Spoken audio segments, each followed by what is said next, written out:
Hi, this is episode 15 of the ongoing Apocalypse Keys campaign, I guess. I guess you could call it a campaign. It is the fourth session in the Manananggal murders. And we are one doomsday clock tick in. And last time, important stuff happened. As far as I remember, looking at my notes, so it's not about what I remember at all. We established some backstory between Alecto and Virtus. Then Virtus and Sister Theresa had a scene where they reconnected over stolen whiskey. And we had a rainy reunion at the house where we found out that somebody installed new locks that don't seem to really work for the residents. Then there was an interview with Emily Santos, where we found out that she was sent a letter written in some infernal language, and that her missing loved one, Samantha Reyes, not Reese, has been last seen, or at least suspected to be, in the roof garden. Virtus went to a mysteriously empty apartment that they stumbled upon on the way to the mass hall, where Virtus confronted a poverty tourist and quote-unquote reporter, who then turned out to be some sort of supernatural monster as he phased through the wall to escape Virtus' grasp, and Virtus then proceeded to create a new window in said wall. And that monster, that Franklin Wolf guy, apparently has large bat-like wings and is able to just phase through material and just disappear into the darkness. That is what we know of them so far. And then Rydian went upstairs to the roof garden and entered the dream space to find out what happened to Samantha Reyes. And in that dream, they saw a mysterious, shadowy figure with blue light circuitry running across their shadow, dissecting the body of Samantha. So we still don't really actually know what killed them, but we know what happened to them after they were killed. Then started to dissolve the body with something called Manananggal salt, which is extremely poisonous to all beings, as Rydian found out after touching it, and falling into a coma, which is where we start today. Rydian, I know I gave you the homework to think of some memory you want to unearth. Mm-hmm. Have you done that? Because if not, I have something. So I have the seed of an idea, let's put it that way. But I'm not sure if maybe it would make sense to workshop this, or just I can tell you the seed of the idea I have, and if yours is more. Oh, maybe I can integrate it into my little scene that I have prepared. So I thought it would make sense to tie it in with the idea that I just took this new ruin move also, which is about. Pray tell. Well, okay, so I took Let Sleeping Gods Lie, right? And that says somewhere in your memories lies the truth. You were once a terrible and vengeful cosmic being, destroyer of souls and worlds, and so on and so forth. And the move is also I guess I don't actually know if that is true, but I think how do you say that? Yeah, well, it's clearly tied to dreams, so it all fits quite well with me being somewhat of a rather a version of a dream or something. And my thought was that it could tie back to the time with Gwyn ap Nudd. And instead of, basically filling in more of the idea of what I was doing when at this court. And well, we had this other memory dream, I guess, where I felt like I was like a hunter or something like that. But that felt very visceral and physical. And I think this time it might be more of a, kind of a dream inception, as in, that I am dreaming of invading somebody else's dream on Gwyn Abnut's orders. And I was thinking of creating this sort of nightmare that traps this person, clearly somebody who is, angered the Fae, in like this never-ending dream of, being sort of, I don't know, seeing, how do you say that?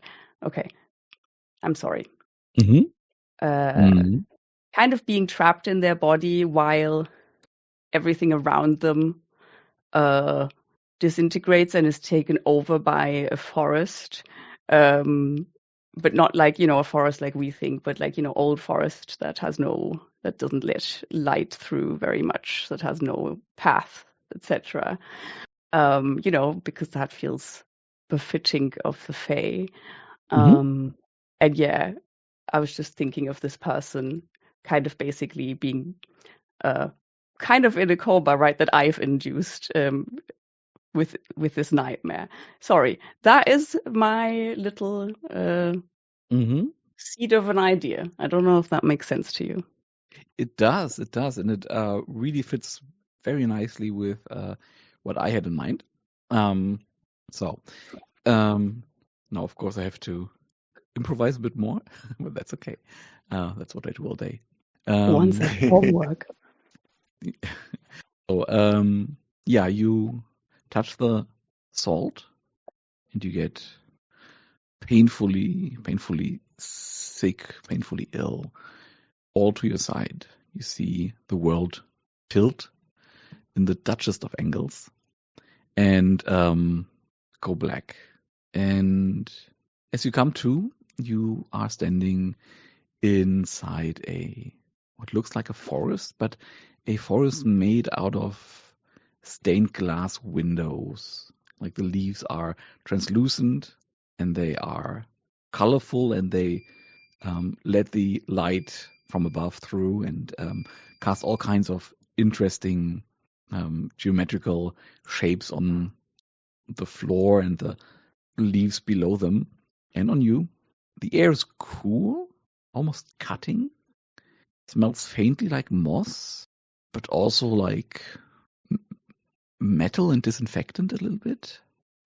And something about this forest, this glass forest, tells you that this is not quite, but very reminiscent of Gwyn's court. What is the detail that you can see in this forest that tells you that you remember now, that is unmistakably Gwyn? It sounds weird, but maybe there's one particularly large glass tree or whatever, right? Like one of those massive ones where you feel like you can sort of lean against and have like a cozy, I don't know, picnic or whatever, because it's so huge that you can be comfortable leaning against it in the shade. And that is one that Gwyn favors, and Gwyn really likes to cycle that one through the different seasons in like a sped up way, like just so you can see the change over the course of maybe a half an hour or an hour or so, change from spring, summer, autumn, winter, and back again. That is so beautiful. And everything else, is sort of more mimicking the regular seasonal cycle, but this one is sped up. That's really beautiful. And I imagine the sorry, didn't mean to interrupt you. Oh, nothing. I just said, like a bit like a sort of an art installment or something. Yeah. I imagine the way that it facilitates this change in season is that it changes the color of the glass. Like from that it filters the light very white in the winter season, orangey in the autumn season, more red tones in the red and yellow tones in the summer season, and more green tones in the spring season. And glass leaves falling down. Yes, and creating and breaking with a very tender, crisp sound, and just melting into the soil like they're made from the thinnest layer of ice. And under that tree, you see yourself, your past self. It is the Ridian we know now, but somehow standing more proudly, more straight, and in an armor of ice and autumn leaves, with antlers on their head. Not these preposterously big Disney antlers that we saw on Oberon, but like more combat-ready antlers, if that makes sense. Small, vicious, sharp. And the tree, and this is where it differs from your memory, is also etched with these ruins that Ridian hasn't seen yet, but Alecto has, and is also running with that blue cold light that is like it's trying to push through. In front of Ridian, there's Petal, and Petal says something like, "You have to run, my love, for the wild hunt is upon us. If we don't escape now, they will get us." And Ridian, memory Ridian, looks down at Petal and says, "Very well, I will live to fight another day. But in order to do that, my love, I need your help." And Petal looks at Ridian and says, "Yes, of course." And the memory comes back to you that they said that not entirely out of their own volition.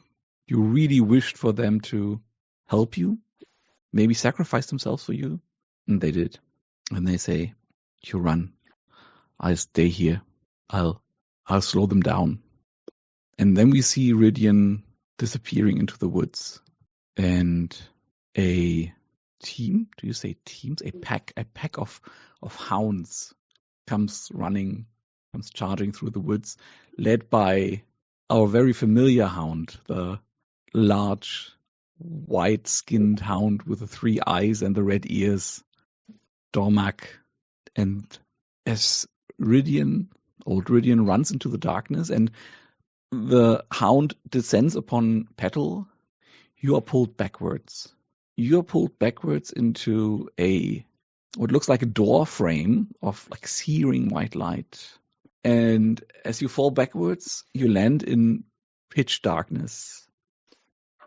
Around you is nothing in all directions. I think you stay there maybe a bit, then you start walking, and eventually you see somebody who is clawing at the darkness in front of them. And of course, you quickly recognize them as Tomoe, and they look at you and they say, "You? Why?" And they take a knife, and not unlike the way you did it in Albuquerque, like cut a hole into the darkness in front of them and seem to flee you, leave you alone in the darkness. And then the darkness around you starts to glitch, gets filled with that blue light again, and you are somewhere in the mid-18th century. And that is another memory that is coming back to you. Where were you in the 18th century? Or let me set the scene first. You are in the 18th century, and this is the last time you saw Petal before Virtus took away your memory of them. Where were you? And what was the mark of torture that you knew they had received thanks to your betrayal? Oh, goodness me. So many questions. Yes. Oh, 18th century. Mm-hmm. So that must mean I fled before then. Oh, where was I? Good question. I don't have any. For some reason, I have no ideas about the 18th century right now. Wait. Let me postpone the idea of where I was. Let me just say, I think what the mark of torture or something is that I can see. So I guess maybe Petal also has some smaller antlers growing out of their head, and you can see that the area around them, I guess the area around where they grow out of the head is like permanently bleeding, or seeping with, well, pus. Sorry, that sounds horrible, but yeah. And you That's smell what that. you made a face. You smell that smell of blood and of pus, and in the back of your throat, it translates to salt, and you get the sense that you are in a dream, but that you are in somebody else's dream. The sense of that Rydian that you are, the role of Rydian that you are playing in this dream is not you. It's like looking at yourself from the outside, like you did earlier with older Rydian, and you have this same sensation, but at the same time, a sense of metaphysical and maybe also physical depth and wideness, like the roots of a tree witnessing the dream of a single leaf of itself.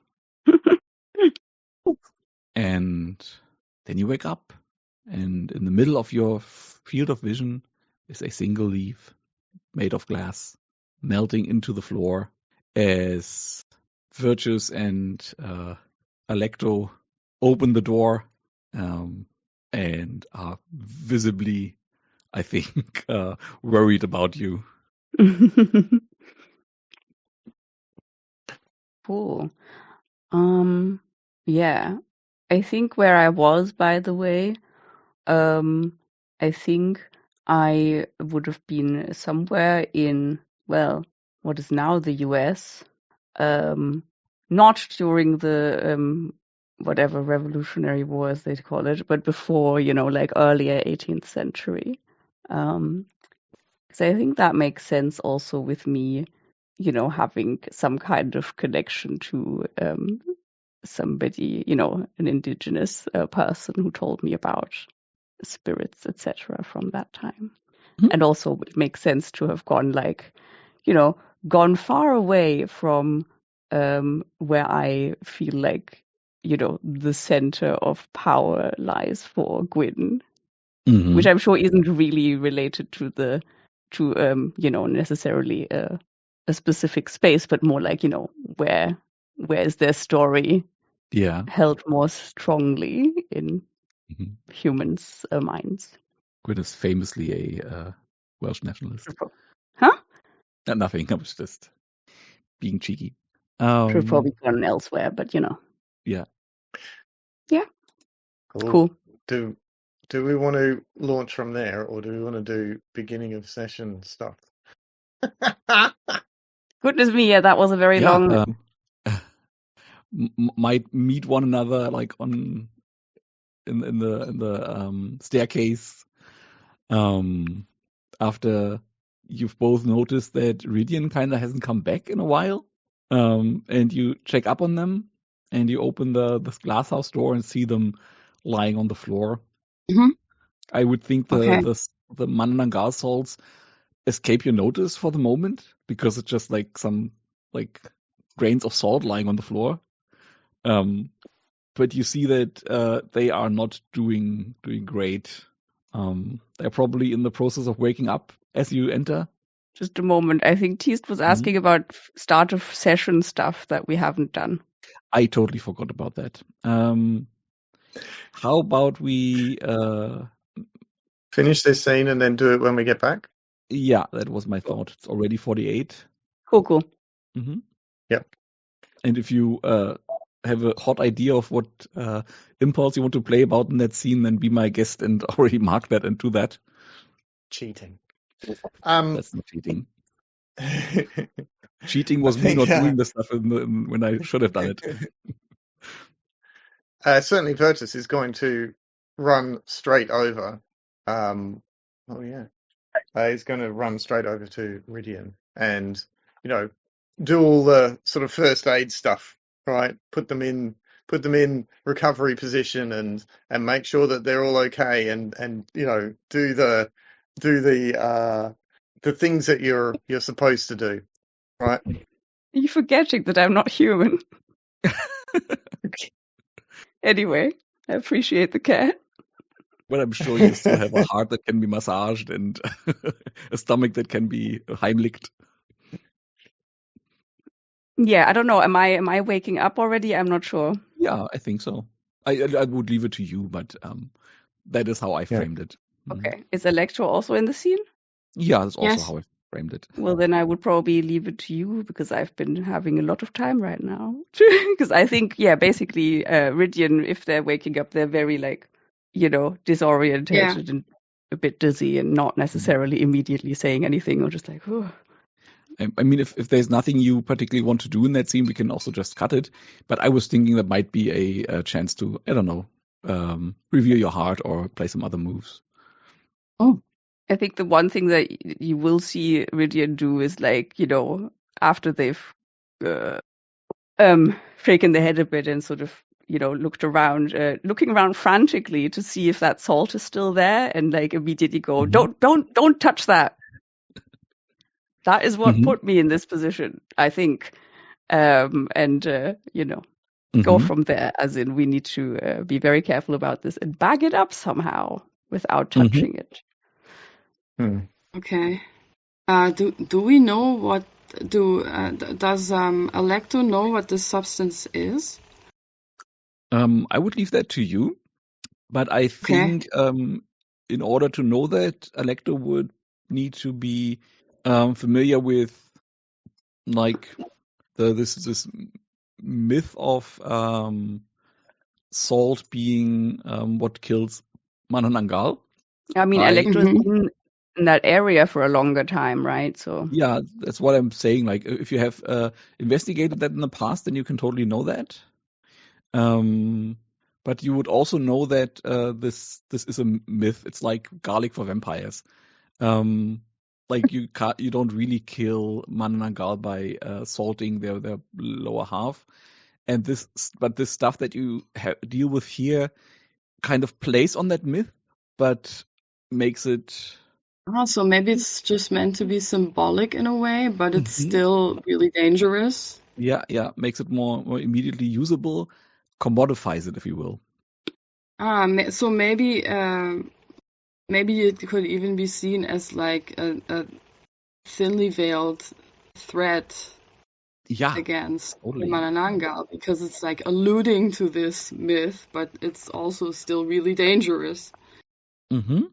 Good or thought. maybe a threat to the allies of the Manananggal, in whichever way you want to define that ally. Okay. Well, I'm just going to describe how I'm reacting to seeing Ridian, I think. So I am a little more cautious. I see Virtus running over and doing all of the caring things. And I take a look around and just feeling very alert and suspicious of what has been happening here. And so I just have a look at the scene, and then I make my way over to Ridian. Sorry, while you're cautiously looking around and Virtus Yes. is, doing what he thinks is the right thing to do, he sees you being cautious, and he says, and if you're okay with this, he says, "What are you doing? Don't you care about Ridian? They're, they look like they're almost dead, and you're just wandering around. Come and help. Come do something." Mm-hmm. And that's me being a bit vicious. Nice. Okay. Well, I'm kind of. I was just a little in the moment and kind of, just going into, I don't know, sort of survival mode. So I snap out of that when you alert me, when you yell at me, and I'm like, shit, sorry, and I come over and I take a look at Ridian. I kneel down next to them, and I take a look at them first, and then I say, "What happened to you?" And I think Ridian will not answer immediately because they've, like, after kind of warning you of the imminent danger of this stuff, they've immediately sort of gone back to just thinking about this weird dream that they had and aren't really paying much attention to what's going around them right now. Which is why I will take some darkness tokens now, because I'm being introspective.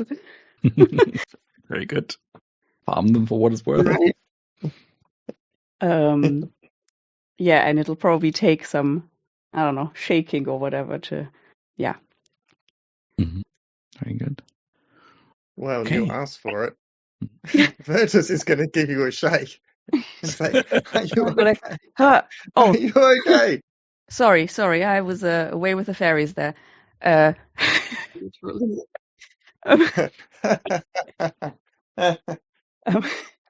Sorry, really bad pun. I couldn't help myself. I'm still a little shaken. I had some really disturbing dreams or visions. I don't know exactly what you want to call it. Yeah. What happened is, I guess what happened? What did happen? Oh, I tried to find out stuff, in the dream world of this space, and I saw what somebody did to a murdered Manananggal, and just imagine that I'm relaying all of this to you because we don't need to repeat all of this. And as soon as I touched this substance that was left over, I completely froze and fell into this deep dream state. That was very different from when I actively seek it. And well, I was in that until you came and found me. Basically, I was just coming out of that. So I think, like, Virtus is going to say, well, what is this stuff then? Like, how is it? It must be so powerful to be able to affect, someone as powerful as yourself. This is really dangerous, and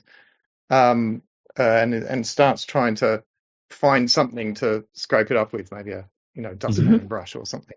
And some mason jar that's just standing around. Mm-hmm. And some nitrile gloves or whatever. Yeah. Yeah.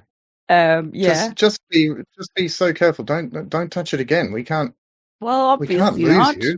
I mean, I'm fine, I think, physically. Anyway, I don't think Ridian knows what this stuff is. I think they just know what they saw and know what happened to them, right? Mm-hmm. So I think this will... Again, I leave it to you. I don't know how much research into mythology they have done in the past. Yeah, I just don't really think necessarily that Ridian has spent a long time in this area of the world necessarily. So yeah, maybe it's only a lector who knows that this is this weird that this poisonous stuff made from Manananggal hair. Yes. Maybe I can chime in and explain to them what I think it is. Okay, so Electo looks at the stuff a little closer, while Virtus is scraping it into the mason jar. And they go, I think this might be Manananggal salt. It's highly poisonous, and it's made from the hair of Manananggal. So we should definitely take it back and analyze it somehow to see if it's actually what I think it is. Shit Division HQ can do that. We have a lab for us. But how did it even get here? Like, how did that even get here? Is my question. It's like, Dominic, this is me, the player, asking, because I know that I saw salt being used to dissolve a body, and then this was the leftover substance, right? Mm-hmm. But this was. So, is this like what? So I guess, is this what I dreamt of in the sense of what has happened here before, and this salt has just been left there? That's what I was thinking, yeah. So it's not like somebody That's what I know. put it there, or like I brought it over from a dream. Play to find out, I would say. Okay, cool. But it does sort of, like, it makes sense to me that it's something that has happened there, and then this is just, some tiny little bits that were left behind that they hadn't quite cleaned up or something. Okay, cool. Yeah. Yeah, well, and I guess then then I could answer, how did it end up here, right? This is what I've seen, somebody dissolving this body. And but yeah, I mean, that clearly is our lead to find out where to, what's happened to these people. Yeah, we're all assuming that this is what's happened to the missing people. Right? Still doesn't really tell us where on earth they would have gone, though, where they would have taken them. Yeah, so I would just complicate that by pointing out that Sister Theresa told you that the bodies were found horribly mutilated. Well, we said it's hair, right? So maybe the horrible mutilation is that they'd been all their but then we wouldn't find the bodies if this is what they do with all of the bodies. Yeah, but I just mean in terms of maybe that's what they did with this one, but generally what they're doing is just taking the hair and the skin that it's connected to turn that into the salt or something. Well, definitely the wings. Mm-hmm. Well, we don't know that, but the players, I think, do. Well, great. Thanks, Dominic. Now this is more complicated. I forgot about the whole... Anyway. About the whole idea that these bodies were found in this way, and then I'm like, okay, well, maybe, okay, no, I can actually think of a way of, maybe, I don't know, we'll see. That is not a problem for now. No, it's not. I was just thinking, possibly it's like maybe they got more, how do you say? They got more careful after a while. Yeah. Or something like that. Maybe it was somebody else who got dissolved here. But I thought you said it was the lower half of a Manananggal. Yeah. But the house is full of Manananggal. Oh, as in it was another murder that. Yeah, but if it's not linked to this, then why would that be my clue? The clue was assault. Oh, fuck. And you went up here looking for Samantha because her friend told you that she likes to go up here when she's frustrated or angry. Mm-hmm. But that does not automatically, to my mind, mean that the body you found was Samantha. No. The scene that you witnessed was Samantha's death. It could be, again, play to find out, and it's your job to make theories. I'm just saying it doesn't have to be. Okay. You don't have to put the square peg in the round hole. if it doesn't fit. No. Okay, yeah, that's true. I guess, this was me making some inferences from what I've seen that aren't actually clues. So anyway, I don't know if there's much more to do up here. Fair enough. I don't know about you too. Well, I think, maybe we'll take you down into the office again to recover from this, and maybe, I don't know, have another bit of the stolen whiskey. Forever drunk. I don't know. Has Sister Theresa managed to retrieve it at this point, or is it still? I think she's still looking for it. No, I think I left it at your office. Okay, good. I hope you left it I hope she doesn't find out, because she doesn't just walk into your office, does she now? I think you might need a stiff drink. I definitely need one. So maybe we just go down to the office and give you a breather. Okay. I don't know. Shall we take a little break here? And then when we come back, let's say maybe 15 past, if that's enough for everybody, we can do the start of session stuff. Yes. Cool. Okay. 15 past. See you then. See you then. It's very hot here. Summer, eh? Or at least for me. Yeah. Ooh. It's 28 in the house right at the moment. Oof. And damn. Officially it's not. Yeah. Officially, I mean, like this house is not really designed for. It's not designed for air conditioning. It is designed for hot temperatures 100 years ago when you didn't have air conditioning. But, compared to air conditioning. Yeah, I imagine that like Australian summers are something else. Yeah. Yeah, well, it's a heat wave. It's a heat wave for us at the moment because we're getting weather that we would normally get in sort of like late January, and we're getting it in late November, I guess. But I am not used to it, climate right? change. Tell me about How hot is it? Right now at 8:30, 8:15, it's 28.5 degrees in the house. Right. So you're telling me we're starting at 7 in the morning in Australian times? Oof, that's brutal. No, in the evening. In the evening. Oh, that's fine. That's fine. So how many hours? Wait, is it? What is it? A 10-hour difference? I don't know. I add 3 to get to you. Yeah, so 8 plus 3 is 11:15 for you. Yeah. Just roughly the other side of the day. Yeah. Okay. I work as you know, Zena, I do software stuff, and we do stuff with time zones and things all the time. I can't work it out. It's too hard. My brain melts whenever I think about time zones. So. Yeah, I've worked with a bunch of Americans, either in Central or Pacific, and that was always a bit of a. It was just about manageable, but luckily I'm not a morning person, so But it was a bit annoying to have the meetings. It was like at 7 or something in the evening because, yeah. Well, let's talk about impulses. Yeah. And also new moves. Yes.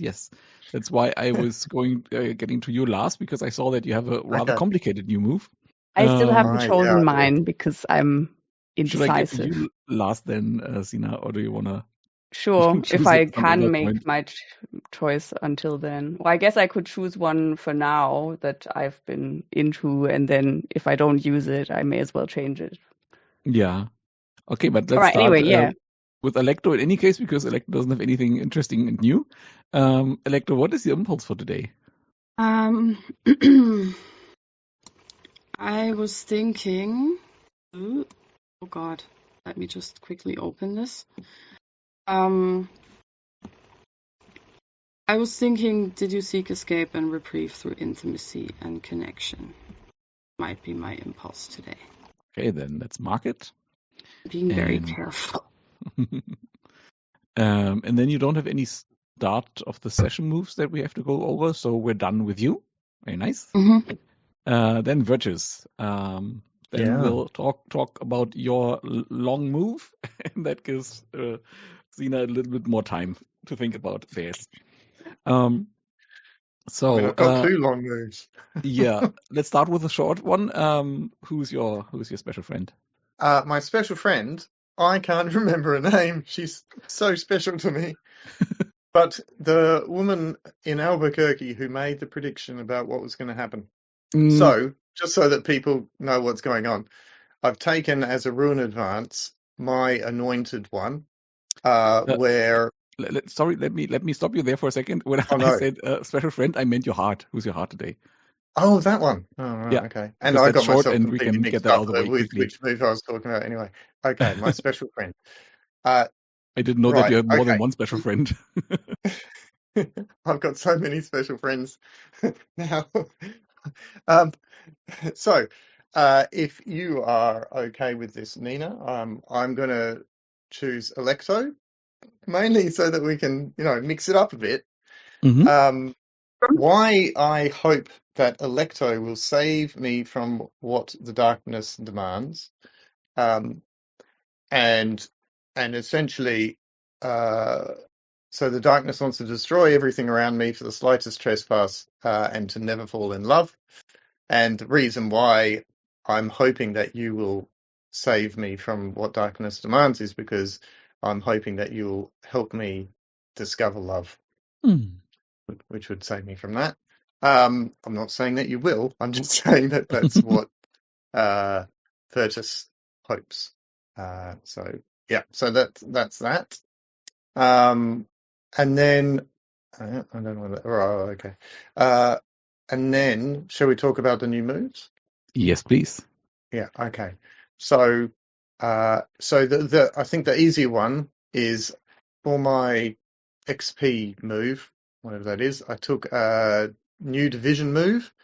I was going to take the dreaming one that Shane had because I think it's awesome, but I thought no, I don't know. But really then I thought that this psychic invokers thing sounded like it would be fun as well. So let's read it together. Division has a number of psychic attunement. Division has a number of psychics attuned to an agent, sending visions directly into the mind of that agent across vast distances. This connection operates within marginally safe parameters at a high level of risk Division finds acceptable.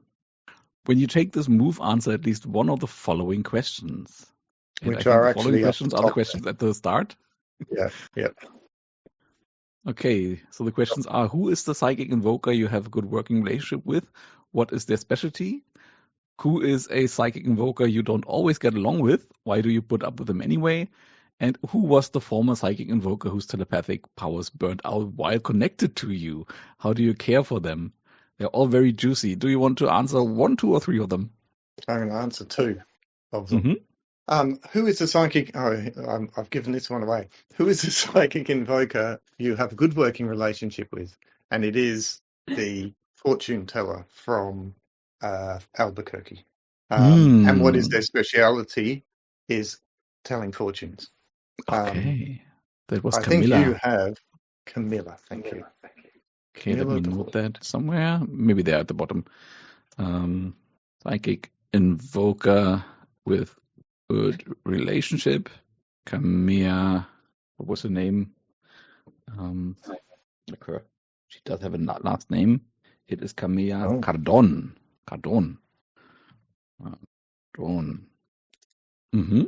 And what is the second invoker? I'm going to go for who was the former psychic invoker whose telepathic powers burnt out while connected. This was Jen Wisesmith, who was a real beginner psychic. And when I burnt her out, that was one of the reasons why I sort of retreated to Albuquerque and didn't go anywhere, right? And it's why, and I was with Camilla, but I could go and talk to her. I didn't have to do a psychic connection, so I wasn't scared that I was going to burn her out or anything like this. Can I offer something that might tie you more in with stuff that happened when you weren't here yet? In the first mystery, all right, let me rifle through my book. In the first mystery, there was a contact called Natalie H. And I will just read what the book says. A semi-human division associate. Natalie used to have visionary powers which got her into the good graces of the Guardia Civil. In the early 2000s, those visions brought her into contact with the agency and showed her it was destined to go wrong. But she couldn't turn away from the lives which would be saved with her assistance. In 2007, while working with a division group, a piece of shattered harbinger embedded itself in her. That shattered her psychic powers. More importantly, it left an embryonic harbinger attached to her soul. Natalie knows that when she dies, this being will escape and be reborn. She keeps a set of binding spells and a first alert bracelet on her all times. If she dies, a division team will swoop in to remove her body. The possession has weakened her body over time, and she walks with a pair of wrist crutches. Despite all of that, she keeps a cheerful manner. That gives Natalie the appearance of a cheery grandmother. She will absolutely refuse to engage in any field operations. And I think she fits quite nicely with this thing of, so maybe you were involved with that, and maybe caused this harbinger shard to lodge in her soul and burn her out. And I remember that particularly Lady Baptiste was really, really mean to her for no particular reason. So maybe that might backfill why that was. And then she got left in Barcelona and was never seen again. And I always like bringing these bits of past lore back into the fold. So of course, if you want to go with your idea, that's perfectly fine. But that is a suggestion. We can also tie it into what we already have. Yeah. And that would also explain, in a outside view way, why Virtus wasn't part of that Barcelona mission. Yeah, because he didn't want to. Well, that implies. I think so. How do I care for them? Is then the question, isn't it? Oh, sorry. So, I think I just glitched for all of you. I was just saying it would explain why Virtus wasn't part of the Barcelona mission, even though you apparently all know one another and have known one another for a while. Yep. So I think that implies, I agree with that, and I think that implies that Virtus does it from afar. He seems to do everything. The caring bit, right? How do you care for them? And I think he's such a dick. I think he actually has almost private detectives following them around, making sure that they're okay. That's cool. Yeah. No, not taking the responsibility of showing up in person. Yeah. Yeah, that's good. That's cool. Okay, so then how does the move work? When you increase your psychic vulnerability to receive information, tell the keeper how much you open your mind to the psychic invocation on a scale of 1 to 3. The keeper describes a vision and its effects with an intensity equal to your psychic vulnerability. Roll and add your level of psychic vulnerability. That means you can add 1 to 3 and make the result higher. And that, okay. On an 8 to 10, the connection between you and the psychic invoker registers within safe parameters. Choose a number of questions from the list below equal to your psychic vulnerability. So 1, 2, or 3. And the psychic invoker will show you the answers in great detail. In addition, gain 1 bond with the psychic invoker. And the questions are: what past event is directly affecting this investigation? What lie was born recently? What will most likely happen in the future based on current probabilities? And what truth has been hidden? Declare an irrevocable truth based on this one. Rewrite or add a facet of the mystery that reflects this truth. Oh, that's very cool. On 11 plus, you and the psychic invoker fail to sync safely, and the harbinger within you forces the psychic invoker to become a temporary channel. Choose a number of questions equal to your scale of vulnerability. The keeper reveals what the harbinger you may become shows you. In addition, gain 1 bond with what the darkness demands of you. Who can't I trust? What will happen if the Harbinger unlocks the door and claims ascension? How can the Psychic Invoker help me become a Harbinger? What will happen if I take the door of ancient power for myself? Oh, that's cool. Uncover a key and draw a line between that key and a facet of the mystery map. Declare an irrevocable truth about the mystery. And on a 7-, something or someone has hijacked the connection between you and the Psychic Invoker, and the keeper will tell you what happens next. Mm-hmm. Mm-hmm. That is juicy. It Love is it. juicy, isn't it? So I'll be finding lots of excuses to use that. Yeah, and you have another new move, as I see. I do. And maybe we'll, so that we don't take up the entire session, maybe we'll talk about this one a bit more offline. But my anointed one is a Ruin Advance. I've found someone innocent, a perfect vessel. They're willing to embody your raw power and take your place for a time. Describe who they are and why they love you. When you take this move, create your own personal blah, blah, blah. Mm-hmm. And then there's some stuff which I'll admit I'll have to work out how to what I want to do with it. But essentially, I can pass for mundane, right? So not just walk around having people think, "Wow, that guy's awesome" all the time. It's a bit like a Dorian Gray kind of power. Yeah, it is, isn't it? Only instead of a painting, it's a person. Yeah, but your anointed one will bear a new scar, and you pass as human. Yeah. The anointed one, because I think this could, and this is actually why I chose this one. The anointed one, who I think would be quite interesting, would be Sister Teresa. Oh, beautiful. Yeah. You should have seen Zena's face then, everyone who's listening. Yes, I just went, ooh. Too bad I didn't see it because I was reading the text of the move. You and your anointed one share a moment of intimacy, and they will become more beautiful. Oh. Lovely. And then in the end, they're fully corrupted and consumed by your power and surge into a horrifying new form. So you are for your own as is your way, for your own benefit, are abusing some poor mortal until they break and become a Harbinger. That's it. Sweet. Your mother must be very proud of you.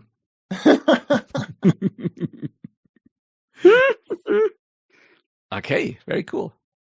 And now we know how to create clocks in Google Sheets. So I will do that as soon as I have time. Just change the formatting of the second cell to be dependent on the first. Just now, while you were doing your thing, and it works. Very nice. So if you go to D93, you will see how I've done it. Mm-hmm. Yeah. Probably an inelegant solution, but it was the easiest one I could find. That is a very complicated solution. Oh no, it was just like if the value is this, return this value. If the value is this, and and it doesn't take that long for 12 values. Yeah, I just did it with a what was it? Where do I have the? Because before that it was manual and it was annoying me. Yeah, I just have it with simple arithmetics. Let me just look up mine. Sorry for the Google Sheet nerdery. Nerdery is strong. So the way I did it with mine is that I just have one field where I enter the slices, and that field directs to a side sheet, obviously, because how else would you do it? And like I did. And that side field, where do I have it? Here. And the formula I used is just so I have the filled box, and then I have the remaining box as you do, but I have it just hidden on a side sheet. And then it's just 8 because it's an 8 section clock minus the filled. That's all I'm doing. I don't think I can understand that without seeing it, but I think we need to not go into this I can look at it later. Yeah. Then let me hide that and go back to the Apocalypse Keys sheet. Yeah, very nice. And do you have an idea what your new move is? Oh, we haven't talked about Virtuous Impulse. Oh, I was going to make that I've ticked it. Did you let go and cause collateral damage? So I'm looking to let go and cause collateral damage in the next hour and a half. Nice. Okay, You will have to find a way of doing that. And now, Ridian, what is your impulse today? It's a bit of a cheat, but did you reclaim a fragment of your memories? Ding, ding, ding. Yes. And do you have any interesting new moves you want to tell us about? No, because I've been considering taking the Dream Future review protocols, as in I would take a division move, but I also am interested in several different playbook moves. Like I still have one from a different playbook that I could take. Yeah. And there are, for example, You Are All I Have Left, which would be cool because it could literally be Lady Baptiste's cloak, or it could be something from Petal, depending. But there are several others that I also find interesting, and basically, I think I'm just gonna leave it for today and decide. I mean, I've already left it last week, but anyway. But it's not like I have so many moves I haven't even used. Yeah, I haven't even used several of the ones that I have. So yeah. Shane called it a maximalist move economy the other day on our Discord, and they are right. Yeah, but I think what they also meant was individual moves, right? That they are so maximalist, that there's so much you can do with them. Yeah, absolutely. Okay, anyway. well then we have the preliminaries out of the way. And where do we want to set the next scene? What do you want to do now? Perhaps we can start the next scene in the office where Ridian is recovering, and we just talk about the events that have occurred and maybe start investigating a little bit about what the hell is going on. What are the leads that we have right now? What do you think? I was gonna ask, so we had this one thing about the letter with the runes, right? That who can read this? You can read this, is that correct? Elector can read it. And like if you were to show me this, right, I would then recognize that I also saw this in my dream.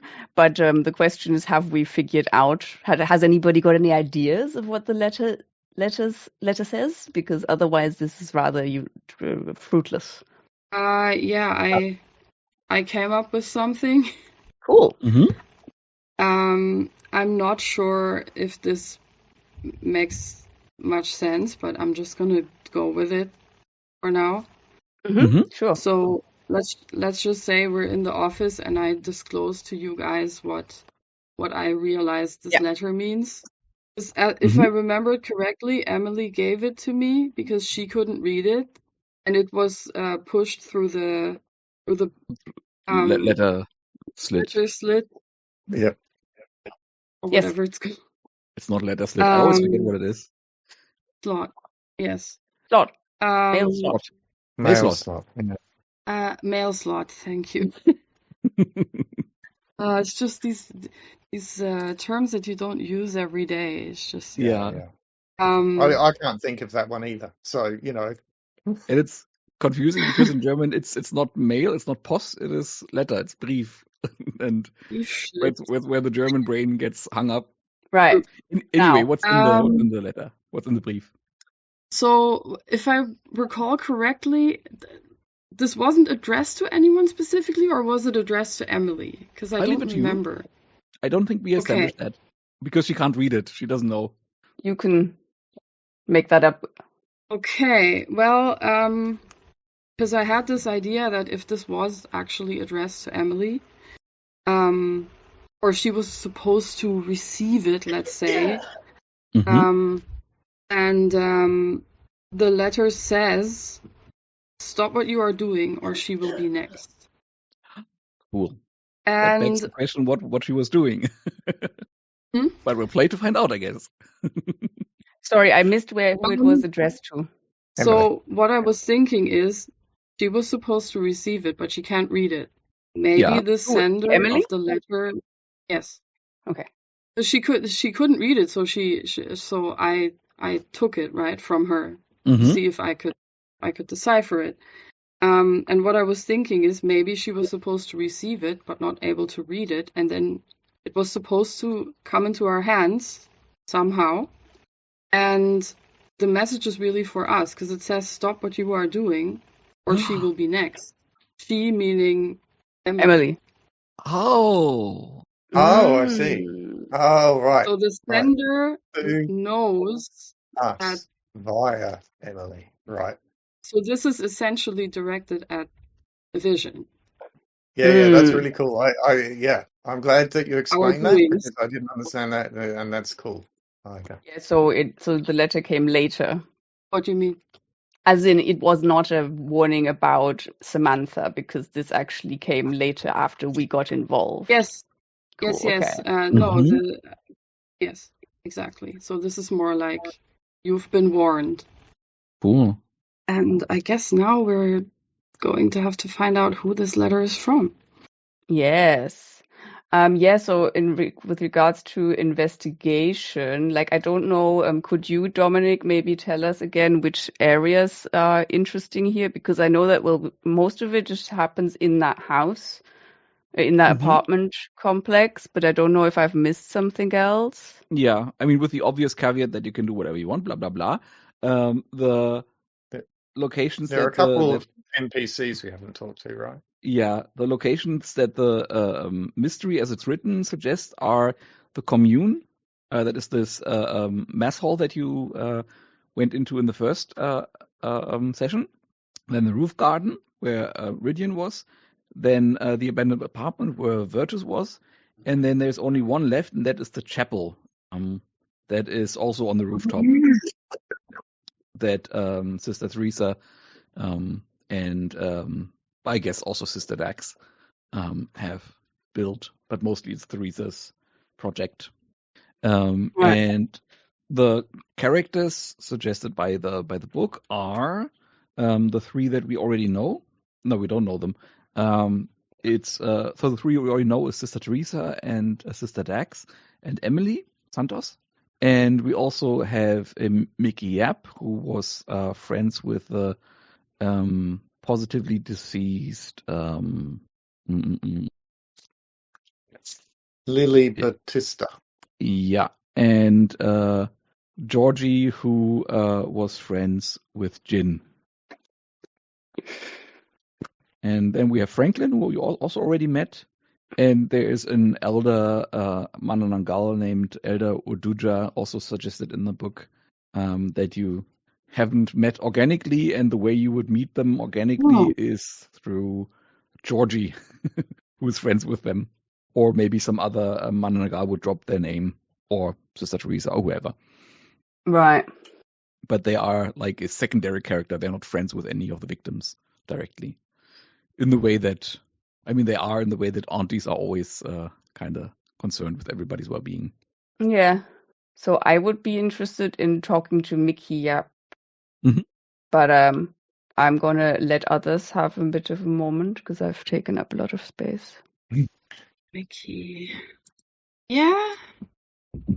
I mean, it sounds like they get around, so they might have something interesting to say. I agree. There's still the chapel, I guess. Feels like that's a natural place for Virtus maybe to go. Yeah. I was trying to think of a reason for him to go there, but because you said that's also on the rooftop as well. Yeah. Yeah. So I think he will. But why don't you two, or one of you, do the Mickey Yap chat while I think about what to do in the chapel. Well, we could place Sister Teresa there in case you want to do something with your new move. Yeah. And that would be a nice organic way to get Virtus into the chapel with the move. And maybe you've spoken to her about the salt that you found. Oh no, that's what I was going to do. I was going to contact my psychic. So we can do that, well, whenever, now or after. Okay. Then let's go with Alecto first, because Alecto hasn't had a proper scene yet. What do you want to do? Let me think. I mean, Does it make sense to tell Emily what the letter is saying, or is it just going to freak her out? Because you, but I wouldn't. Yeah, I feel like that would just make things worse. And she's already worried, and I don't know. She doesn't know that Samantha's dead, right? No, she doesn't. No. Okay, maybe leave Emily alone for now because she has enough to deal with being in the call center. Oh yeah, that's a hell of a job. I mean, I could join Ridian, but then I would kind of take the stuff to do away from Ridian. I mean, you could think in terms of what your playbook suggests, like trying to figure out who might have like a sense of guilt, who might have something to hide, who needs judgment. And I would also always assume that you all share all information. Like we don't need to waste time in like retelling things we already know. Okay. Who needs judgment in terms of the NPCs that we know? Mm-hmm. You mean? Yeah, or also the PCs, I guess. I meant the NPCs. I mean, Virtus needs severe judgment. Yes, but the thing with Virtus is I'm trying to not like be too harsh towards Virtus at the moment. So I feel like everybody tries not to be too harsh on him. That's why he is how he is. If I feel like yes, but in this case it's about broken hearts and stuff. So I'm like, if I now go all I'm vengeance on this poor dude, then I don't know. I don't know if that's going to just starting out. I'm fine with that. I'm fine with that if you want to do that. We can give it a go. And like in a more serious note, the flip side of the vengeance, of course, is love and understanding. You could also just play have a reveal your heart scene with him. You could go somewhere and just like randomly look for clues if you have no idea what to do. That's also always an option. Okay, well then I'm thinking I will reserve. I definitely want to do a reveal my heart thing. Mm-hmm. And I can also always come back to you if you don't want to do a scene right now. No need to force it if you don't have any idea what to do. Okay, I think I'm going to do the reveal your heart thing at some point today. Okay. Because Virtus is going into the chapel. Mm-hmm. And Ridian is going. Wait, where are you going? Speak to Mickey Yap, the sex worker. Right. Yes. Maybe I will actually just do a little investigating around the vicinity. Mm-hmm. Where do you want to go? There's the runes again made of moss in the empty room as well. Oh, true. Yes. Check that one out again. We'll just set that up, and that could very well be the same runes as they are on the letter. Yep. And Virtus didn't really get to finish that, right? Perfect. So I'll just go into that room with the letter and see if that has any kind of connection, maybe. That is great. Mm-hmm. Is there anything in particular you want to do, or do you just like want to randomly look for clues? So the reason I understand the runes is because the divine being inside of me has an understanding of them, right? Yeah, I think there's some kind of connection. So maybe I can try and see what the runes are saying in the room and see how that relates to the letter, or if there is any connection to that. Yeah, I think that sounds like grasp keys for me, to me. Yes, grasping desperately for keys. It always reminds me of grasping at straws for some reason. Okay, so how does that work again? You decide how many darkness tokens you want to spend, up to 3.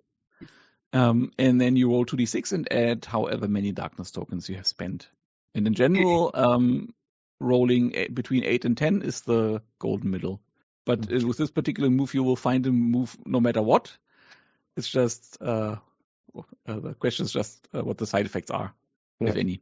Okay, let me just see how I can get some darkness tokens to begin with, because I don't have any at the moment. Mm-hmm. By being mean to Virtus. That's how most people do it. Yeah, I was thinking about Virtus indeed. I You can just feel judgmental about what you've heard. Or what I could offer is that you take the obsessive condition, because you're quite obsessive about the runes. Oh yeah. Oh yeah. And then embody the condition that affects you, which is obsessive. Yes. Okay. And that. Wait. And then the last trigger is embody a condition that affects me. And now you have a condition that is obsessive, and you embody being obsessive by like ignoring everything else and just going into the creepy room to read what's written on the wall there. And then you can give yourself between 2 and 4 darkness tokens for that, and then spend between 0 and 3 for the move. Okay, so I have the letter with me, and I keep going back to it and just like wondering, and then I remember about the room, and I take off. In the middle of a sentence. Basically. Back to the apartment building. Mm-hmm. And just tear upstairs into the room and Okay. and start investigating. Okay, I How will many, take. How many darkness tokens do you claim for embodying your condition? I claim 3. 3. Okay, and how many do you want to spend on the move? Let me see. Grasp keys. Like I guess the translation would be how far do you want to descend into your obsession with the runes to look for clues? Yeah. I will spend 2. Okay. A medium amount of obsession, if you will. Yeah, if you can call it that when it's obsession. Yes, moderate obsession. Okay, then roll 2d6 plus 2, please, and then we'll go from there. Yes. Okay, I have 9. And with the darkness tokens, that's 11. Oh, okay. So 11 is the overshoot. You uncover a key, but there is a significant complication of your bond characters to bring it down to a 10, which would be a clue without any side effects. Significant complication, cost, or fallout. Kind of want to know what happens, to be honest. Yeah, I think I'm just gonna let it happen. Okay, cool.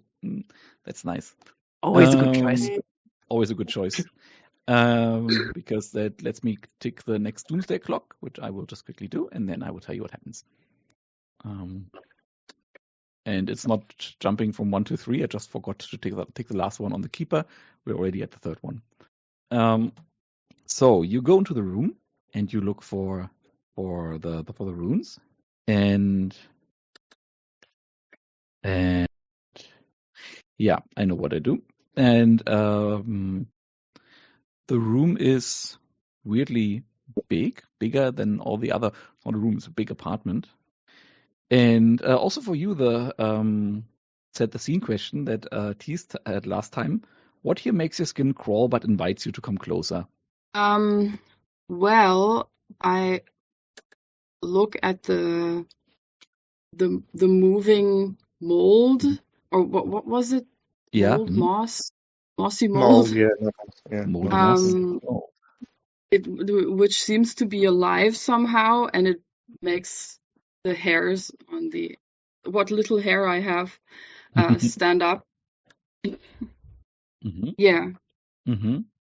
So you look at it, and it starts to coalesce, the mold, and as Virtue saw it last time, right? It's moving. It's not like you come in and you can already read it, but it kind of attunes to you.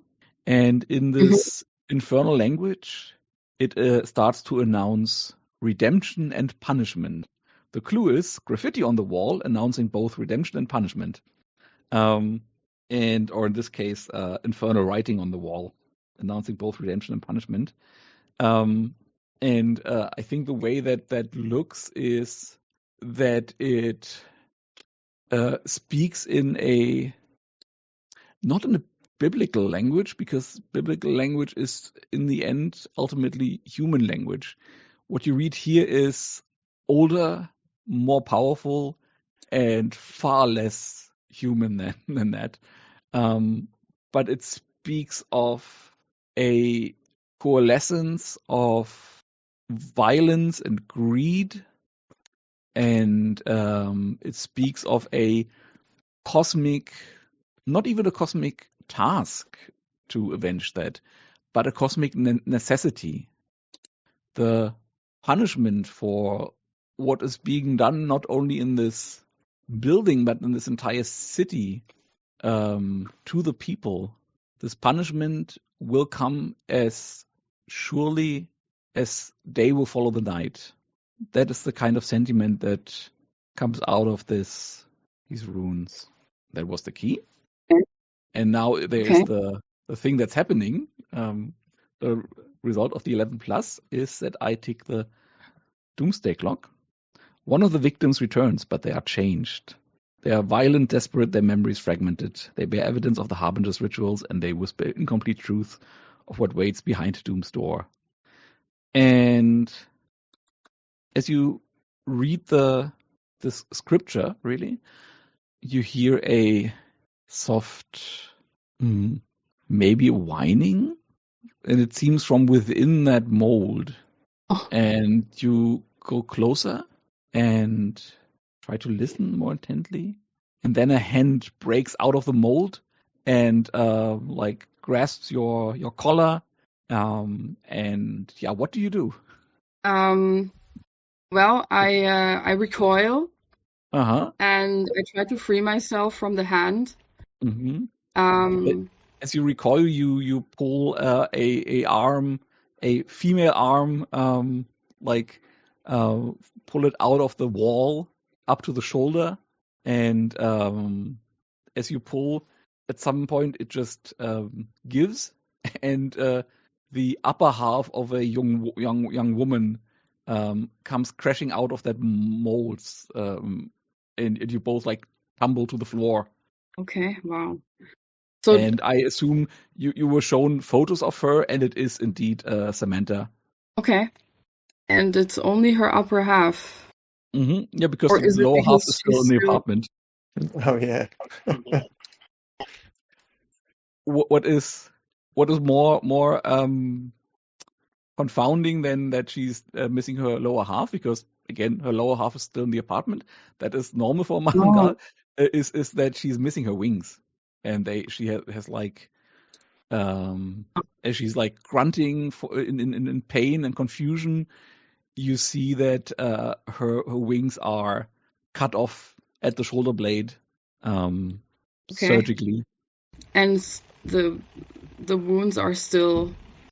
There's no dressing on the wounds or anything. It's just. I think they are dressed in gauze, and it's bleeding through, so they seem to be rather fresh. Okay, and she's naked. That's a good question. Or am I seeing the blood through the? Yeah, I think she's. I don't think she's naked. I think she is wearing a surgical patient gown of some sort. Okay. Okay. So I drag her into the room further, away from the whatever mold portal she just came through.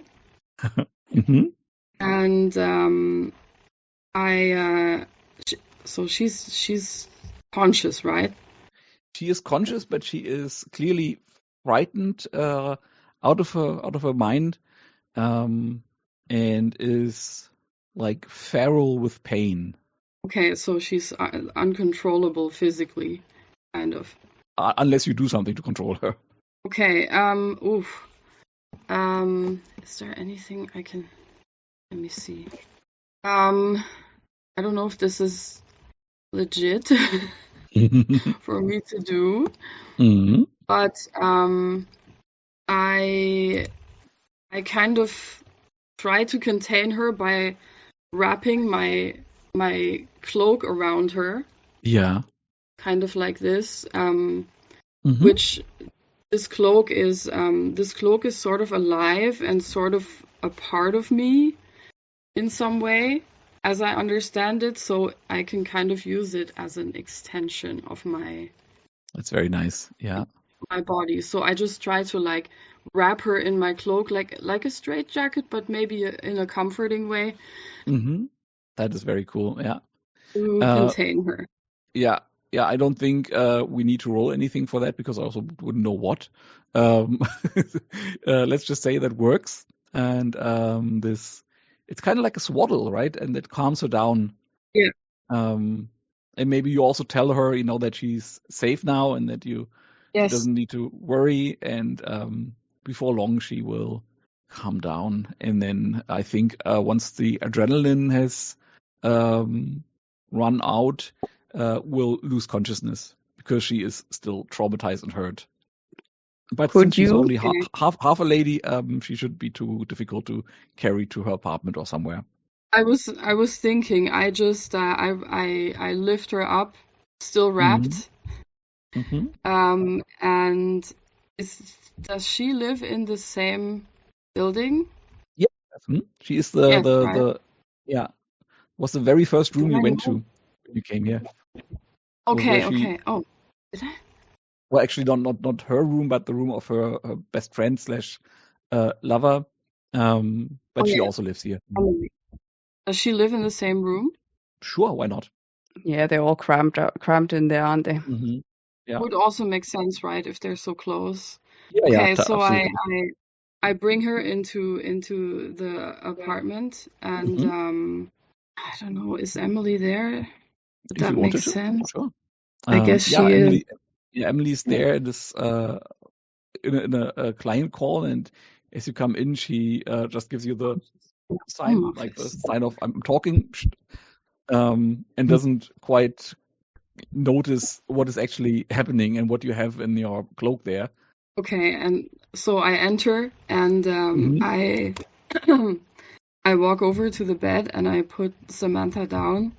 And while I'm doing that, Emily slowly realizes what's going on, and she finishes the call immediately.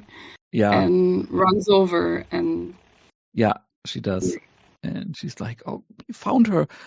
I knew I could trust you. Thank you." And then she looks at her and like carries over. I don't know where they leave their lower bodies. I would assume in their beds. And like the two halves join, and she covers her with a blanket, and it's like she looks really bad. Oh my God, her wings! What happened? And then I tell her what just occurred in the other apartment. But I omit telling her about the message that I read. Yeah. Because I don't think it makes sense to tell her that at this point in time. Yeah, but she's like, Elder Oduja was always so adamant about us young ones not entering that apartment, and she never wanted to tell us why. Oh my. Maybe Emily went into the apartment instead of the rooftop garden. Oh, maybe we should have listened. Okay, so I think to sort of finish the scene or to like close it up, I leave Samantha in the care of Emily. And I think what I might do next is maybe to talk to what was the name? Who do you want to talk to? Just a sec. I'm so bad at reading. The elder. The elder. Good lead. I am afraid that might have to wait for next week though, because I think we have time for one more scene with Virtus, who hasn't had one yet. And then that's why I said like. Yeah. So Virtus, you are going to the chapel to talk to Sister Teresa, right? No, I'm going to the Sister Teresa might walk in on us, but again, that might be next week. Could I just interrupt for 1 second? Mm-hmm. I would just like not to have a scene or whatever. I just would like to do this because who knows what the keeper has in store for us. For poor Emily, I mean. So Ridian is marking one ruin to command their puppet to go and guard Emily, because I can mark one ruin and choose it protects me or someone important to me. And currently it is important to me because I don't want more harm to come to this person. So I'm doing that just to let you know. Mm-hmm. And now I will shut up again. Let me tell you, my dear Zina, that we're not playing D&D here. You don't need to do that. You could also, if it had occurred to me to attack poor sleeping Samantha, you could also have played it then. Yes, I know, but I was just thinking. Just I was just thinking it would make sense that Ridian would feel like that, though, before when we read the letter. And now I'm going to shut up again and let Virtus have the scene. I'm just worried about your ruin drift. Oh, I'm not. I know. Somebody has to. Okay, Virtus, what are you doing? Yeah, so Virtus, I think, he sees that Ridian has sort of shaken off their issues, recovery from the poisoning, and has wandered off, and Electo has gone downstairs, and he tries to find a quiet place so that he can connect with Camilla. And that place happens to be the chapel, because it's still on the rooftop, like where he was. And at the moment, there's nobody in there. Right? Presumably, Sister Teresa is in her office or something like that. So he heads in there, and he's going to try and open himself up to a psychic connection with Camilla. And well, actually, I asked the questions after I've rolled, don't I? So, yes. So, shall we do that? Just a second. I'm just answering, or instead of writing, I can just answer vocally. The key from Electo's scene was, so in the book it is graffiti on the wall announcing both redemption and punishment, and I would frame it here as scripture on the wall announcing both redemption and punishment. And so you step into the chapel, and of course the chapel has a set the scene question. The chapel doesn't look like anything one might expect. Book says it's open air, but I guess it is. It does have a roof now. It is full of beautiful flowers with several cozy areas built for reflection and meditation.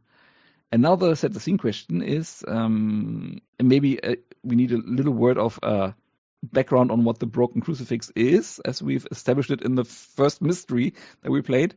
The broken crucifix, the Church of the Broken Crucifix, is a offshoot of the Catholic Church that specifically deals with monsters. And in the first mystery in Barcelona, they tried to rehabilitate them and help them over their trauma. And here, where there are more pressing and more immediate concerns of immediate survival, they do more outreach and community support, and that is basically what Dax and Teresa are doing in this house. They are caring for the community. So, with that in mind, the question is, what strange project? What holy artifacts of the broken crucifix are stored away? So there's this very strange, large contraption in one corner of the room, and it's got ropes and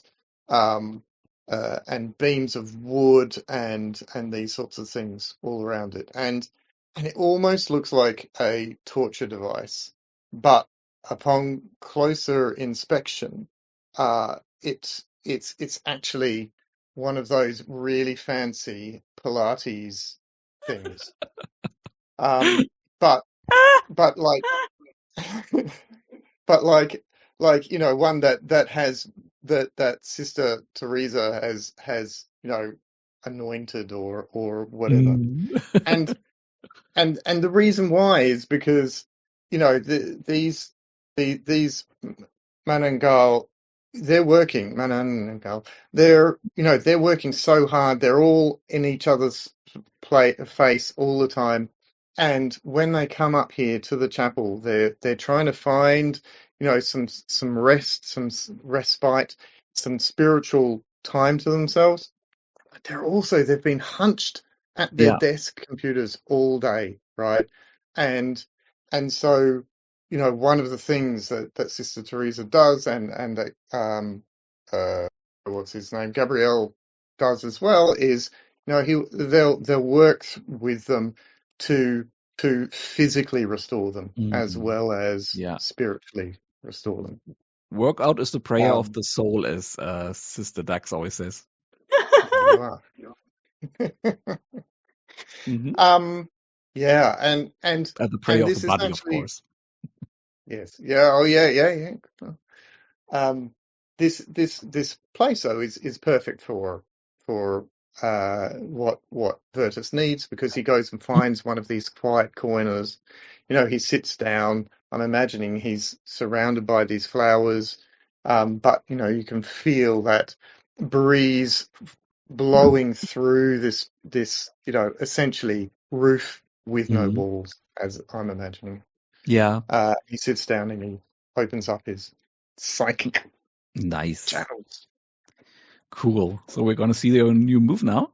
We are. So to start with, I roll le 2d6 and add in oh no, I have to put in a scale. Oh, forgot about that. No darkness tokens. I was planning on using darkness tokens and putting in 0. But of course I want to actually have some questions to ask. Okay, I'll put in 2. I'll put in 2 so that I've got a couple of questions to ask, and we'll see where that goes. Okay. Right, boom. Oh, 10. 10. Perfect. On an 8 to 10, the connection between you and the psychic invoker, which is Camilla, right, registers within safe parameters. Choose a number of questions from the list below equal to your psychic vulnerability. And the psychic invoker will show you the answers in great detail. In addition, gain 1 bond with the psychic invoker. Well, you got your bond. What are your questions? So, definitely, what will most likely happen in the future based on current probabilities? Because that's what she's good at, right? Yeah. So, I'll probably do that every single time. Also, as a keeper, I like this language of based on current probabilities. That's all we're working on.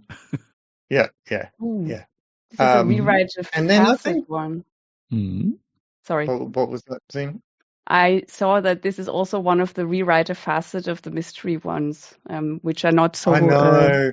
Which are reasonably rare. And I would totally choose that, except that I'm not feeling very inspired right at the moment after that last clue, because that's thrown all my thinking about what's going on.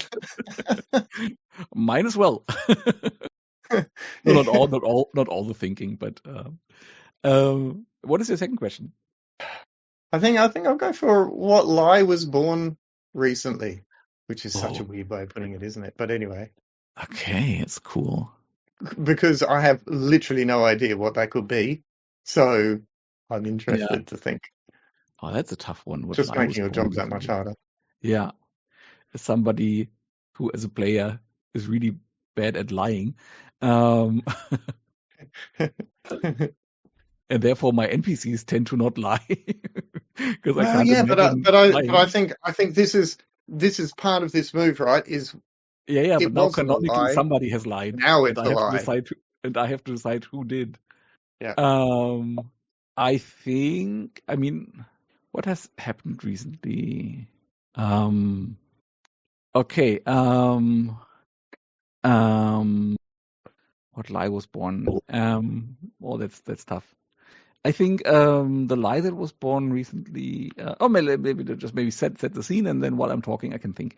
I don't know what the time difference between Manila and Albuquerque is, but let's just say it is maybe. Let me actually Google that. I have one for the live. If you don't come up with anything. Yes. What would you have? The threatening letter is just that. It's just a threat, and that whoever is on the other side of it wouldn't actually go through with it. Mm-hmm. That's a thing, that's been born recently. Mm-hmm. I will take that and modify it. So it's 15 hours earlier in Albuquerque. I would just say it is like late in the evening in Manila, and so you're catching Camila in the early morning, like around 7 or 8, like at breakfast. So you open the channels, and you can smell the toast, you can smell the eggs and the coffee there in the chapel. You hear the soft clanging of the cafe that she's sitting in, and you also hear slightly surprised and also annoyed Virtus. I think I don't think you've ever used that channel before, have you? Yeah, never with you. We've always been able to be face to face, but I need to have some advice on what's going on here. Okay, what do you need? I'm billing that to division. I trust that's okay. Yeah, of course, money. Look, and he details the stuff that's been going on, especially with Franklin or whatever. Yeah, Franklin, and then these poisonous salts being made from Manananggal. And just says, have you got any kind of insight into, where this is leading? Let me see, she says. So I think, and you feel on your fingers the sensation of tarot cards that have gone soft with age, from being touched so often. As she is laying them, she says, "That's interesting. The tower? Huh.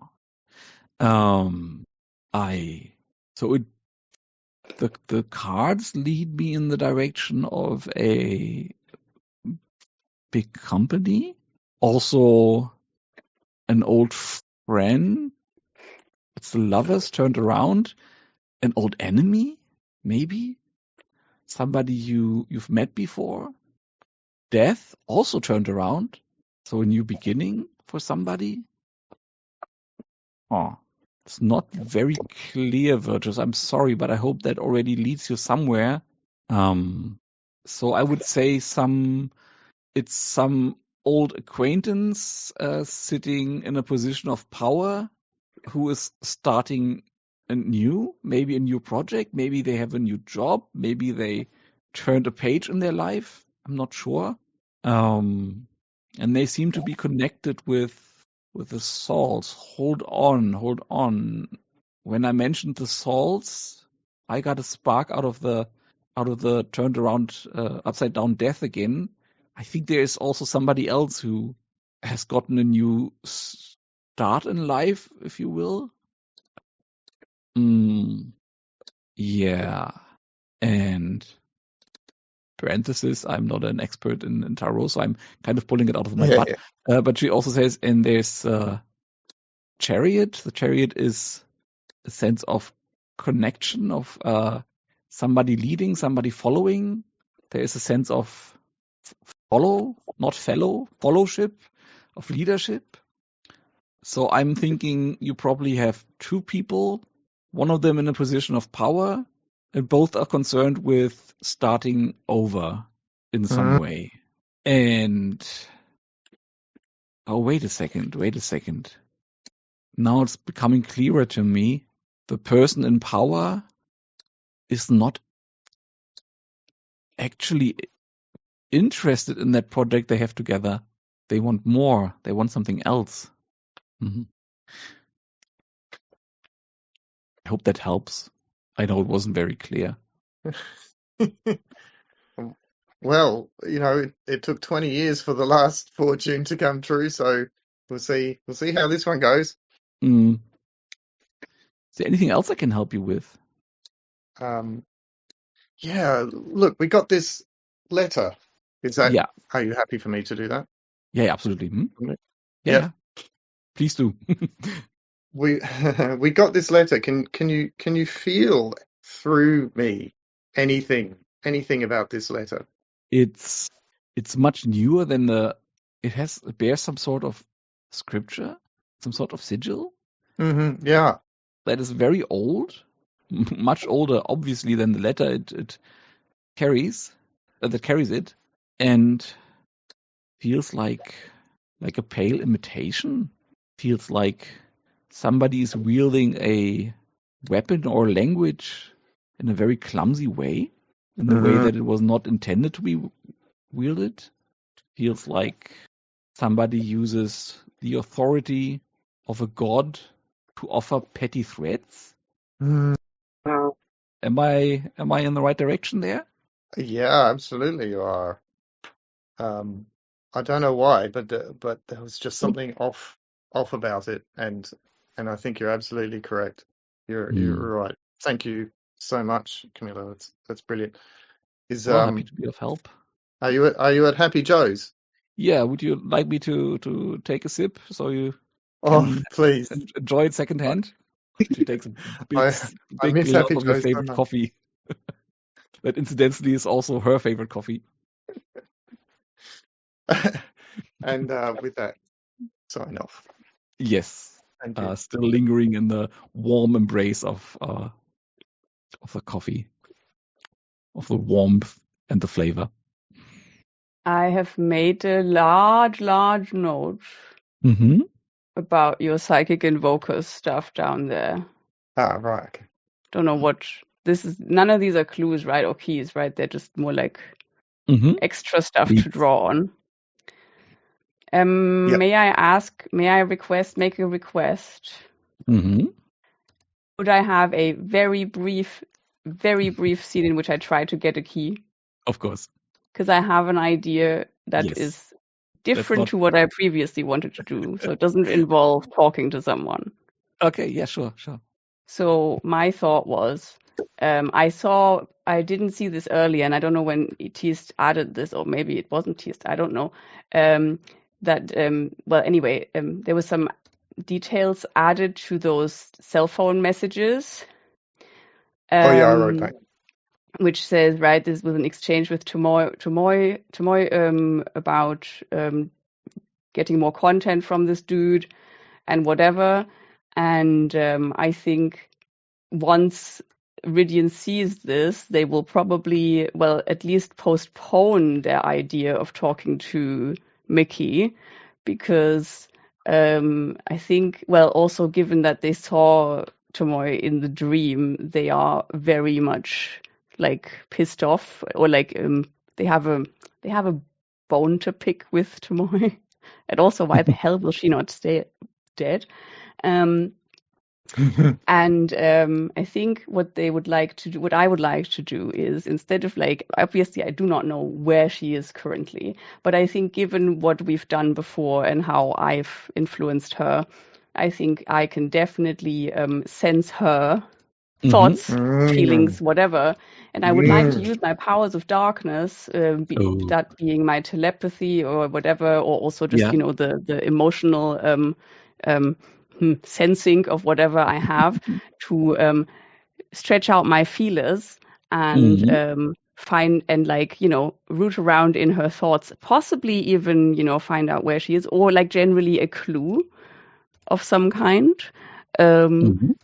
And I think this is a grasp keys move, because I'm using my powers of darkness to gather information, because clearly she is involved in this once again. Yeah, absolutely. And that's what I would like to do. Yeah. And How much do I spend? I am going to spend. Wait, do I spend 2 or 3? Let me find out. We'll spend 3. I like going all out when it comes to this person.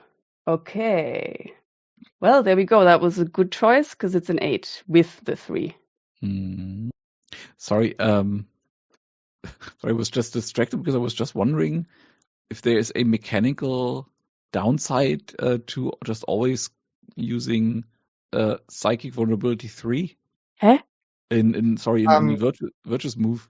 I don't think there is, apart from that you end up like. It's just telling the keeper to go hard if you use 3. Probably, yeah. Yeah. Okay. Sorry. Back to your move, Sina. I was just hung up on that. So what did you roll? I rolled an 8. An 8. Okay. So that is just a standard clue. My mind tendrils are reaching out to this horrendous woman.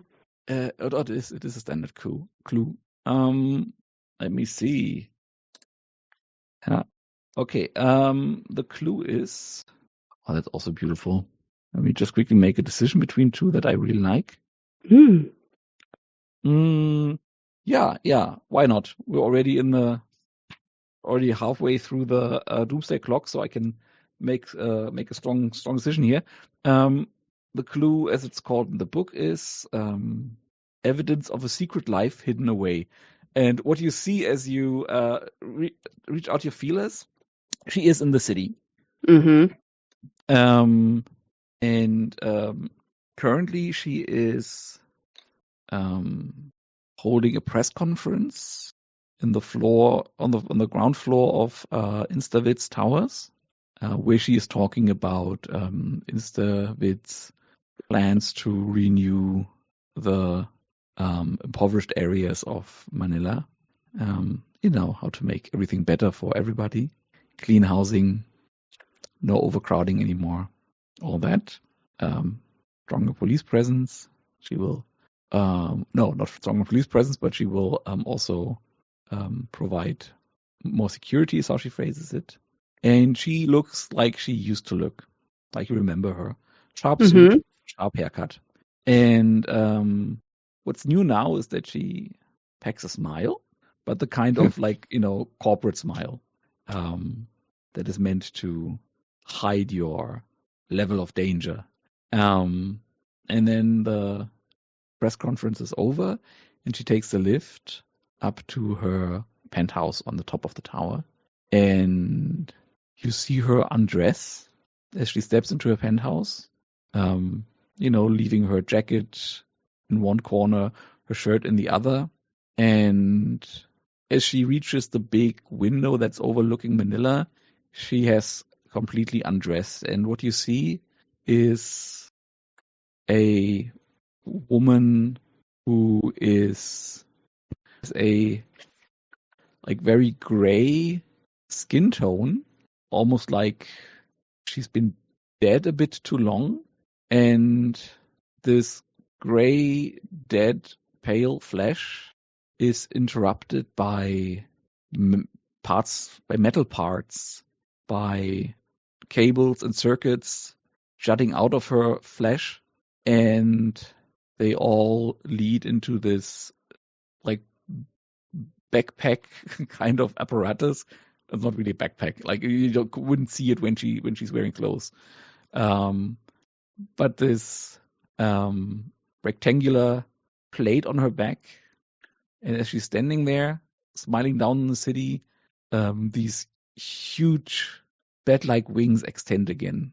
And with your psychic senses, you notice you have trouble actually seeing the metal bits. Like you see them in the reflections in the mirror, in the mirrors that she has on her walls. But if you focus your senses on her, it's just these black shadows with white bluish light running through them like circuits. So I can only see it in the mirrors in this way, and then but it seems to be like psychically dead in a way not even stones are. Okay. And yes, it does look not unlike the murderer looked in your dream vision. The same kind Say again, please. Says yes, it doesn't look unlike the murderer did in your dream vision. The same kind of black silhouette with these blue-white circuits running through them. Okay, cool. Mm-hmm. Nice. And with that, let's go to the post-liminaries. Unless anybody else has anything else they really need to do today. Okay. Stars and wishes, everybody. I can start. My star for Teased was like role playing the discussion with Camila. In that, from my perspective, it really helped me like suss out what the clue is or what the lead is that you get through the question.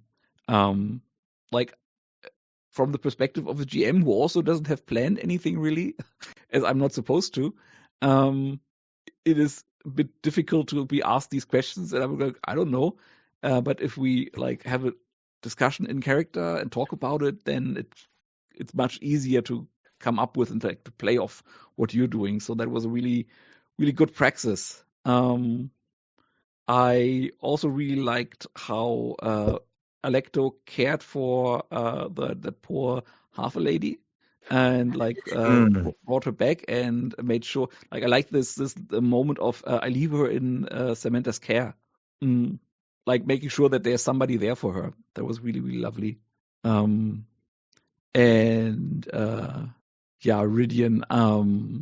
I liked your like I actually did really like this little grass fog key that you put in at the end, like because you were a bit apologetic about it, but I appreciate the like looking out for everybody's time. I really do, but also it was totally okay to just do this little thing. You had an idea, you played it.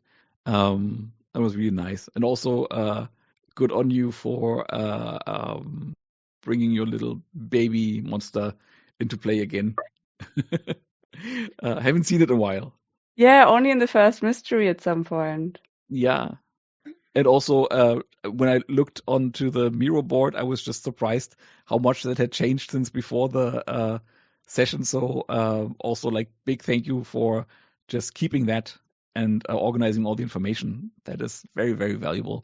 Oh, we added so much stuff. But also, I guess it's because your descriptions were so, strong and it was so many details that I wasn't actually going to be like, oh, is this all flavor? I mean, yeah, is it flavor? I don't know, but it also sounds really cool and interesting, I guess. I guess that's one of my stars. That's why I was taking so many notes. Yeah, I agree. I'm with you on that. Do I have more stars? Oh, I have another star. Sorry, now I kind of cut in. Did you want to finish with your wishes, Dominic? I have one wish, and that is if you like add new information to the board, it would be nice to give a little heads up, like the exchange with Tomoe and the Franklin being almost fired and being and having an apprenticeship. That I asked you to come up with stuff like that, and you did, and thank you for that. But I didn't know, and I was a bit surprised when Zena pointed it out. I also only just found it. I don't mind. I've totally been trying to find. I've been trying to find a good place to say, oh, and by the way, on the phone here, blah, did this. I don't mind. And I just didn't. Thinking on my feet and reacting to that. I'm just worried that I might, not knowing that it's there, contradict it. Yeah. So I thought it was going to fit in a more natural way, and it didn't. So yes, next time I'll just say, hey, by the way, I also did that. It's perfectly fine, and we can totally keep it.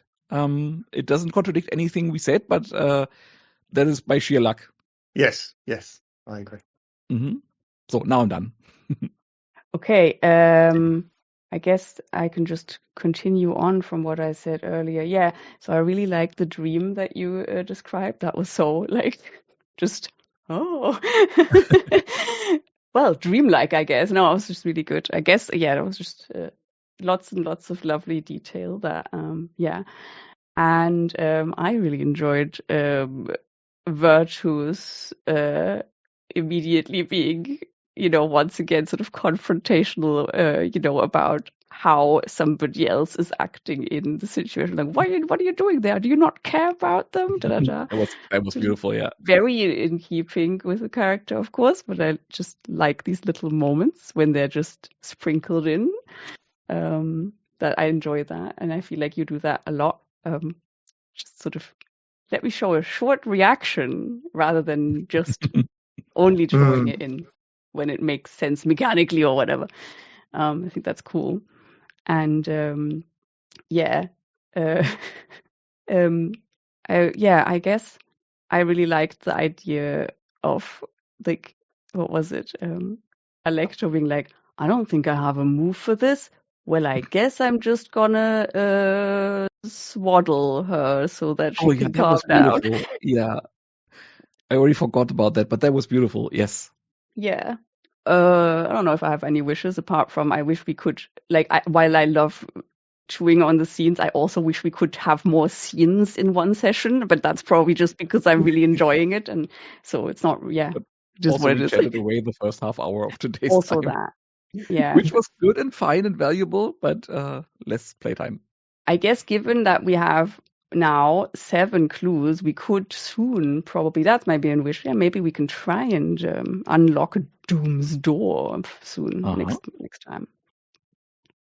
Yeah, we could that would start be my hope. next time. Nina, do you want to go next? And I still want that scene with Lady Baptiste, or not with, but pining after. That's my wish. Okay, yeah. I'm shutting up now. Nina, do you want to go next? Sure. Yes. So I couldn't really come up with any stars. That's okay. Specifically, I guess just in general, thanks for being patient with me, everyone, because I feel like I'm always you're doing great. I'm just hesitating a lot, and I guess it's also normal when you're just entering a campaign. Yes. Still, thanks everyone. And also learning a new game. Yes. And in terms of wishes, I think I want to second Zena's what Zena said in terms of having more like scenes, doing more things. But yeah, I do see the value in just having a bit of a conversation. So I guess we just need to balance things a little bit. And I always like when we're done, I always think like I could play another 3 hours of that. It's crazy how fast time passes. It's like absolutely. I've not once have I had the feeling of, oh, this has gone on for very long. It just feels like for like an hour. And then suddenly it's 1 o'clock, and it's like it's crazy. Yeah. So my experience as well. Right. Did you have a wish, Nina? Did I miss No, that? other than that, not really. No, I'm all right for now.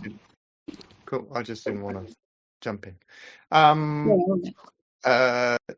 So Nina, the care for the half woman was beautiful, but I really appreciate talking about that balance between like the RP stuff and getting on with the story, I guess. Is that you're always quite focused on, I want to get some clues, some keys and so on. And that's brilliant because it kind of, reins us in a little bit. So I really appreciate that. I think that's really cool. And Zena, I really enjoyed. I loved it when you went, actually, I'm going to make, psychically detect Tomoe. I thought that was great. That was really cool. Yeah. And then Dominic, holy cow, that was a lot of improv today in terms of Ridian's dream and my fortune and everything. Hats off to coming up with a whole lot of stuff on the spot. Nice job. I'm so helped by you and also by the game, which is as it should be. Yes. In terms of wishes, go on. I was just saying, in this game and with you as players, I rarely feel like I'm treading air. Like I feel very supported. Sweet. And then in terms of wishes, I didn't get to lose my. I was going to say lose my shit. I'm going to say I didn't get to lose my shit this week, which was my big plan. So that's my wish for next week. Mm-hmm. Yeah, we need more. With Oh. Maybe there can be a little bit of conflict. Yeah, I think you had about one scene each today, so maybe it makes sense to really do it the way Asina did it, and just like pick an impulse and just make the first scene about that impulse. Mm-hmm. I mean, in fairness, I was also cheating because it was like, oh no, because we did the scene before we figured out our impulses, right? So yeah, but I think this is a like good way to go about it, like to think about what I really want to do today and what do I want to start the session with, and then make that your impulse.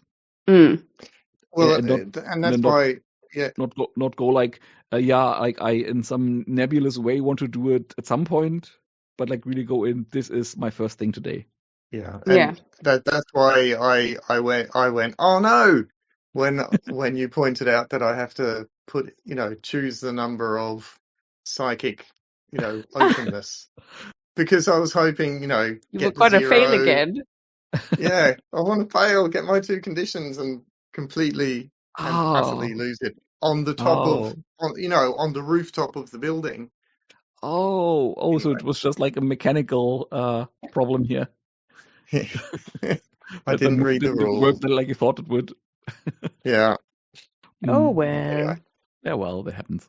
Next time. Yeah, hopefully. Next time. Yeah. Well, also, if we're gonna be doing something about Doomsdoor, maybe there'll be plenty of people that will invoke your wrath anyway, and yeah. Oh yeah. I think this is where I'm going to stop the recording in case we want to have any like after recording chat.